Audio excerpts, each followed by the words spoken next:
Bonjour les amis, c'est Kélérine. Et aujourd'hui, comme je vous l'ai dit hier, je vais vous expliquer comment j'ai l'intention de m'y prendre pour monter un projet créatif, celui de poster une vidéo par jour pendant un mois, malgré le boulot à 40 heures par semaine, plus les 2 heures de transport que j'ai à faire pour m'y rendre et pour en revenir du lundi au vendredi. Oui, je vais pas survivre, je le sais déjà. Premièrement, un peu de contexte. J'ai toujours fait partie de ces gens qui foiraient systématiquement tous les challenges que je me donnais. Puis, cette année, j'ai fait Inktober et j'ai réussi. En gros, ça a tout changé et c'est ce qui m'amène ici à vous faire cette vidéo aujourd'hui. Cette vidéo, elle s'adresse à qui? Premièrement, à tous les gens qui, comme moi, ont l'intention de se lancer un challenge, de faire une vidéo par jour pendant un mois. Ou pendant un an, c'est comme vous voulez. Mais un mois, c'est déjà bien, non? Mais finalement, elle s'adresse aussi tout simplement à tous les gens qui ont envie de se lancer un challenge. Et n'importe quel challenge, que ce soit un challenge vidéo, un challenge dessin, peu importe. Tous ceux qui veulent se lancer un défi, vous êtes les bienvenus. Si vous avez en tête un projet que vous mourrez d'envie de réaliser, quel qu'il soit, cette vidéo est pour vous. Je vais vous donner 5 clés qui ont marché pour moi et que j'ai l'intention de réutiliser pour ce challenge-là, et que j'ai personnellement l'intention d'écrire partout, sur des post-it, sur des papiers placardés dans mon appart ou même enregistrés sur le fond d'écran de mon téléphone. Mais surtout des règles que je vais appliquer et que je pense à mon humble avis que vous gagnerez à appliquer aussi. La première de cette règle, c'est le pourquoi. La première question à se poser, c'est de se demander ou de se rappeler pourquoi. Pourquoi vous faites ça? Et je dirais même plus, pourquoi vous vous infligez cela?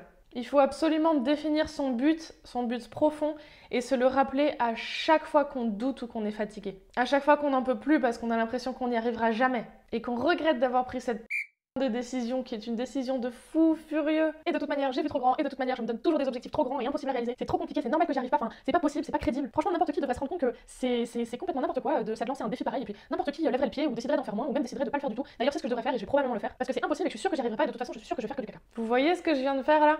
C'est ce qui tourne dans mon cerveau tout le temps et c'est pourquoi le fait de me rappeler la raison pour laquelle j'entame ce challenge est si importante pour moi. Le pourquoi, c'est votre étoile dans un ciel noir, c'est votre phare au milieu de la nuit, votre boussole de Pocahontas lorsque grand-mère feuillage n'est pas là pour vous botter le derrière.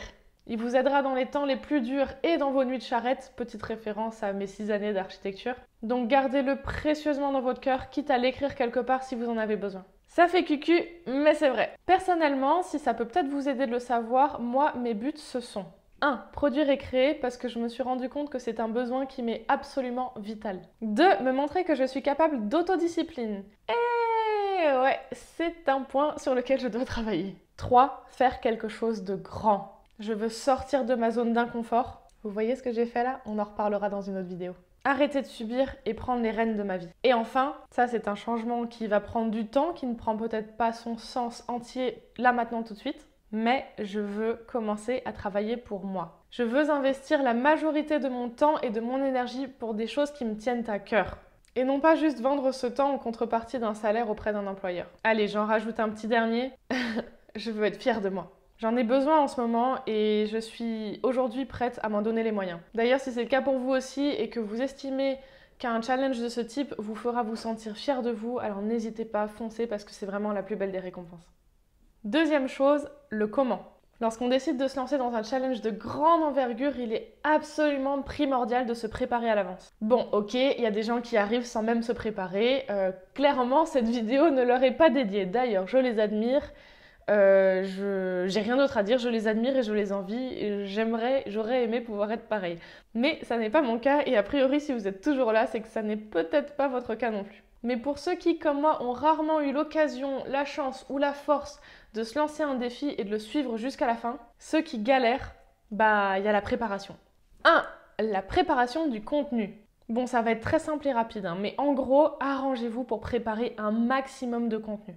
Attention, j'ai pas dit de faire, j'ai dit de préparer. Par exemple, pour ce challenge-là, j'ai réfléchi à plein de titres et de sujets de vidéos. Durant le challenge d'Inktober, j'avais fait une quinzaine de croquis d'avance qu'il ne me restait plus qu'à mettre au propre jour après jour. Donc comme vous le voyez, je n'ai pas créé le contenu, mais j'ai réfléchi, j'avais les idées et c'était une béquille qui me facilitait la vie pendant le challenge. Si vous écrivez par exemple, que dites-vous de préparer le sommaire et d'écrire le nom des chapitres pour que ensuite, lorsque le challenge commence, vous n'ayez plus qu'à les remplir. Ce qui est utile, c'est de décomposer au maximum votre challenge et d'avancer sur le début des tâches qui le composent. 2. La préparation du temps.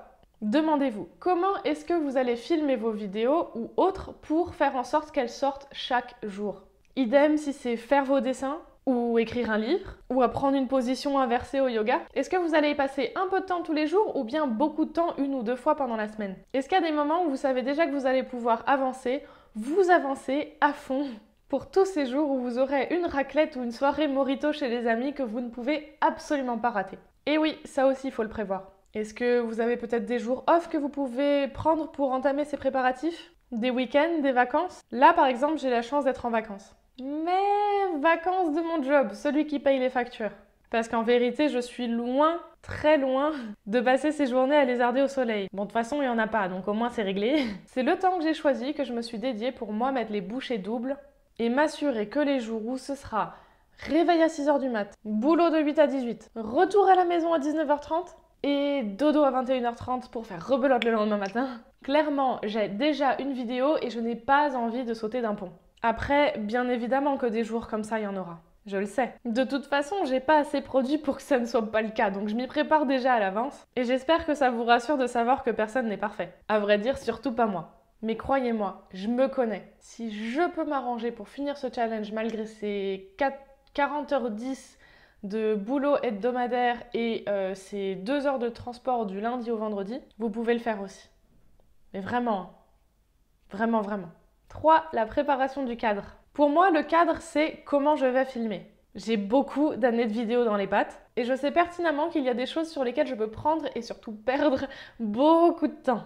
Donc là, en vrac, m'arranger pour que le micro soit prêt, que l'ordi soit vide et prêt à recevoir des gigas et des gigas de rush parfois ô combien inutiles, que le fond des vidéos soit réfléchi et si possible rangé, ou du moins pas dans le champ, la preuve.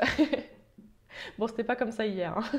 Bref, tous ces petits détails qui peuvent sembler complètement insignifiants au départ, mais qui peuvent, lorsqu'on a l'habitude de se casser la tête et de rendre compliquées des choses qui pourraient être très simples, nous faire perdre beaucoup de temps. D'ailleurs, comme vous vous en rendrez sûrement compte, je filme actuellement en lumière artificielle. Autre façon de me préparer à des imprévus qui auraient pu me ralentir si je n'y avais pas réfléchi. Et oui, le beau temps aura duré une semaine ici en Ile-de-France, mais très clairement, il a décidé de se faire la malle. Tu me diras, au moins, je suis pas là à stresser toute la journée à courir après une lumière qui est vouée à disparaître, c'est pas plus mal. Et encore une fois, c'est déjà ça de gagner pour atteindre le plus sereinement possible mon objectif final. Ce que j'essaye de vous dire, c'est qu'il faut que vous trouviez ici et maintenant le maximum de petites solutions d'efficacité comme ça, de vite et bien comme je les appelle, qui vont vous rassurer et sur lesquelles vous pouvez faire en sorte de vous appuyer. Non seulement ça facilitera votre production, mais en plus ça vous enlèvera une charge mentale dont franchement, honnêtement, on n'a pas besoin. Le prochain point, l'amour. Quoi? Mais qu'est-ce que l'amour vient faire là-dedans? Bah ouais, c'est un sujet duquel personne ne parle quand on décide de parler de productivité et de défis. Mais moi, j'ai envie de vous en toucher un mot, parce que c'est important. Vous allez me dire que je suis trop bisounours, d'ailleurs, on me le dit tout le temps dans la vraie vie. C'est probablement très vrai, mais j'assume. Bah l'amour, ce qu'il vient faire là-dedans, c'est que vous devez vous en entourer. Aussi simple que ça. Un challenge comme ça, il y a des chances que vous vous retrouviez fatigué, parfois stressé, peut-être carrément hystérique, totalement fatigué, KO parce que vous aurez travaillé toute la nuit pour respecter votre deadline, décalqué. Bref, il se peut que vous ne vous montriez pas sous votre meilleur jour. C'est pourquoi je vous conseille de ne vous entourer, durant ce challenge, on va commencer par là, que de personnes en qui vous avez la plus entière confiance. Ne serait-ce que pour vous supporter. Perso, quand je suis à cran, je ne me supporte absolument pas.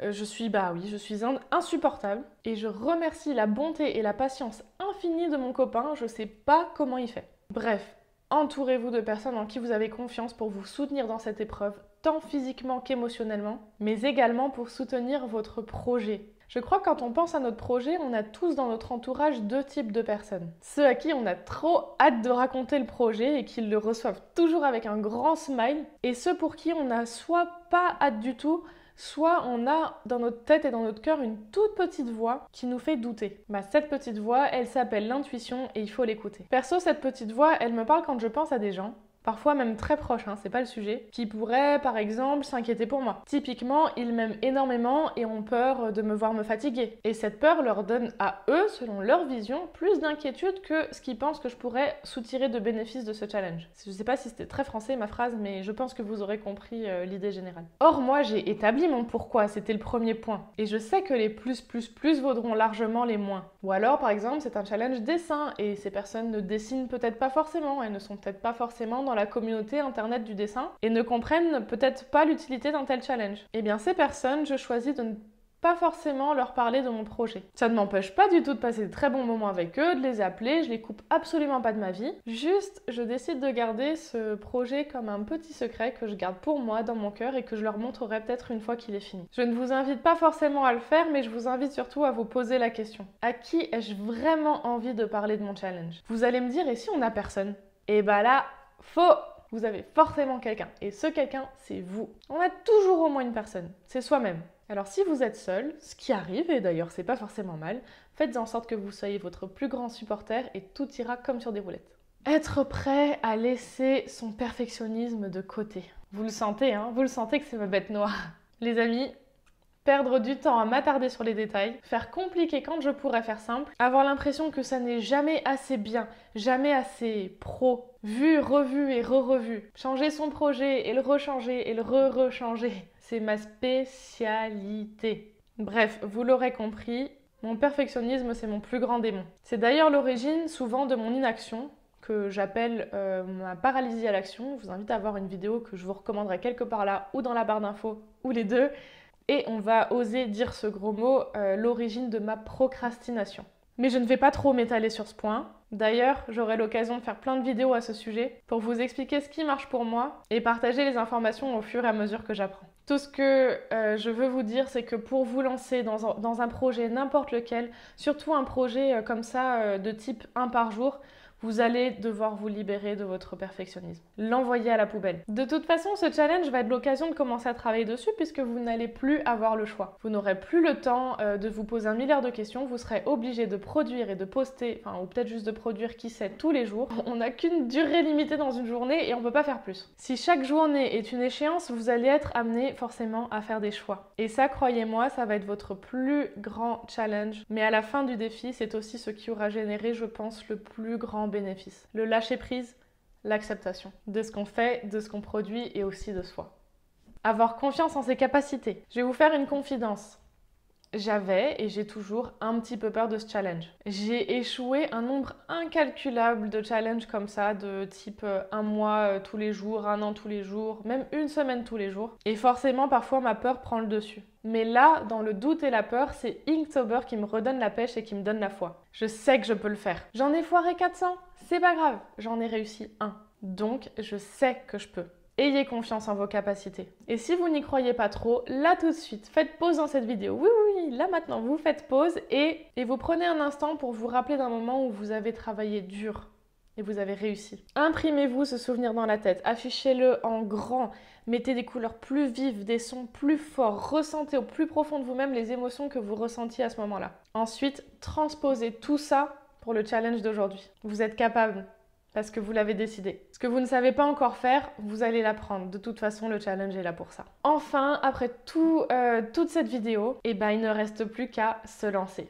Car oui, certes, on dit qu'il faut partir à point, mais ce qu'il faut surtout faire, c'est partir. Et à trop se préparer, on finit parfois par rester là, sans bouger. Alors le dernier conseil pourra peut-être vous sembler évident, mais j'étais quand même obligée de terminer par celui-là. Le premier exemple que vous avez de ça, cette vidéo. Bien évidemment, je ne vous ai pas donné toutes les clés d'un challenge un jour une vidéo. Bien évidemment qu'il y en a bien d'autres, qu'il y a des sujets que j'ai trop survolés ou que je n'ai pas du tout abordés, des choses que je vais regretter d'avoir dites, des choses que je vais regretter d'avoir omises. Je vais me dire, mais Caro, pourquoi t'as pas mis ça dans ta vidéo? Ou encore, je vais avoir l'impression d'avoir produit un truc qui ne sert à rien ni à personne. Mais ça, ces pensées, va falloir que je les laisse aller, que je les laisse couler et que je me félicite simplement d'avoir fait. Que si porté par les conseils que je viens de vous donner, j'ai réussi à sortir cette vidéo que vous voyez maintenant, c'est que vous aussi, vous avez la possibilité et la capacité de vous lancer. Finalement, mon plus grand conseil, c'est faites pareil, les amis. Lancez-vous. C'est libérateur. Vraiment.